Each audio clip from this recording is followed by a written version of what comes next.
जावेद खान और आज हम बात करेंगे कोरोना वायरस के बारे में। कोरोना वायरस है क्या और इससे लोगों को क्या परेशानियां होती हैं और कोरोना वायरस लोगों तक कैसे पहुंच रहा है, इससे बचाव के लिए हमें क्या करना चाहिए, इसकी पूरी जानकारी देने के लिए हमारे साथ मौजूद हैं बढ़िया के अशरफ डॉक्टर। और मैं इनसे जानना चाहूँगा कि कोरोना वायरस है क्या और लोगों तक कैसे पहुँच रही है, इसके बारे में पूरी जानकारी दें आप। बहुत अच्छा। आज के इस माहौल के हिसाब से आपका ये सवाल बहुत ही अहम है और बहुत ही सुंदर है। कोरोना वायरस एक ऐसा वायरस है जो पूरे दुनिया में एक भयावह स्थिति पैदा कर दिया है। कोरोना वायरस से हम लोग डर बहुत गए हैं, लेकिन डरने की बहुत ज़रूरत नहीं है, बचने की ज़रूरत है हमको इससे। कोरोना वायरस अगर किसी को संक्रमित करता है तो उसके मुख्य 3 ही सिम्टम्स हैं। बुखार है, खांसी है और थोड़ी बहुत सांस फूलना है। अगर ये 3 सिम्टम किसी को आता है तो हम उसे ये समझेंगे कि वो कोरोना से संक्रमित हो सकता है। वो संदिग्ध व्यक्ति हो सकता है, न कि वो कोरोनावायरस होगा, वो कोविड नहीं हो सकता है। तो हम लोग इतना डर गए हैं जिसका हद नहीं। हमें उतने डरने की ज़रूरत नहीं, इससे बचना है। हमको सर्दी खांसी अगर बुखार होता है तो इसका मतलब ये नहीं कि हमको कोरोना का इन्फेक्शन हो गया है। हमको बैक्टीरियल इन्फेक्शन हो सकता है, दूसरा वायरल इन्फेक्शन हो सकता है, जिसके कारण इस तरह से होगा। और यदि कोरोना इन्फेक्शन हो गया है तो अगर लगता है कि इसको संदिग्ध कोरोना इन्फेक्शन है तो उस व्यक्ति को हम आइसोलेट करेंगे। इसमें आया है कि आइसोलेशन में रखना है 14 दिन तक। 14 दिन तक अगर उसको कोई दिक्कत नहीं होती है तो ये क्लियर है कि उसको कोरोना का इन्फेक्शन नहीं है।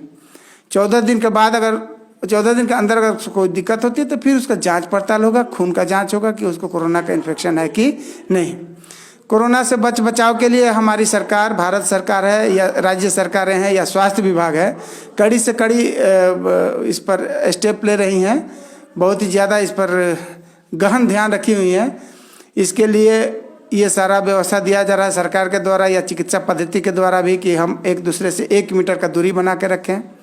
किसी से भी हाथ मिलाएं ना मिलाएं, बार बार हम हाथ को धोएं। अगर किसी को हम अपने पास आते हुए देखते हैं तो कोशिश करें कि उससे हम 1 मीटर दूरी बना कर रखें या 1 मीटर से 2 मीटर तक। अगर मान लीजिए कि इस तरह का व्यवस्था हम बनाए रखेंगे तो हमारे बीच कोरोना का संक्रमण बिल्कुल नहीं आएगा और नहीं हम लोग कोरोना से संक्रमित होंगे। राज्य सरकार और स्वास्थ्य विभाग कोरोना से अगर संक्रमित कोई संदिग्ध व्यक्ति है तो उसके लिए आइसोलेशन रूम का व्यवस्था की है। हमारे पीएचसी में भी है आइसोलेशन रूम, सदर हॉस्पिटल में भी है आइसोलेशन रूम। उसमें यही करना है कि अगर कोई संदिग्ध व्यक्ति है तो उसको 14 दिन तक आइसोलेट रखा जाएगा, उसको किसी के संपर्क में नहीं जाने दिया जाएगा। और 14 दिन के बाद अगर उसको कोई सिम्टम नहीं है तो छोड़ दिया जाएगा। दूसरी चीजें हैं कि अफवाह फैल रहा है कि मांस मछली वगैरह में भी कोरोना आ सकता है, इसके बारे में क्या जानकारी है? ये तो किसी भी देश से या कहीं से भी ये अब तक कन्फर्म नहीं हुआ है कि मांस मछली से कोरोना फैल रहा है मनुष्य के अंदर। ऐसे वायरस का इन्फेक्शन मनुष्य से मनुष्य में फैलता है,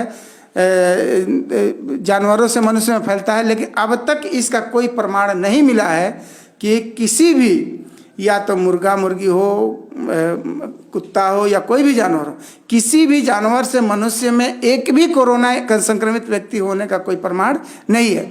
तो हम चिकन खा सकते हैं, हम मटन खा सकते हैं, बस हम प्रिकॉशन ये रखेंगे कि उसका साफ सफाई अच्छा से रखें, उसको पका के खाना है, इसमें कोई दिक्कत नहीं है। जनता कर्फ्यू लगा हुआ है, इससे कितना फायदा होगा लोगों तक?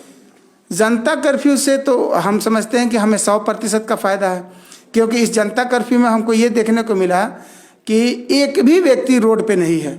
इससे ये पता चलता है कि जितने जनता हैं सारी जनता अपने घर में बैठी हुई हैं।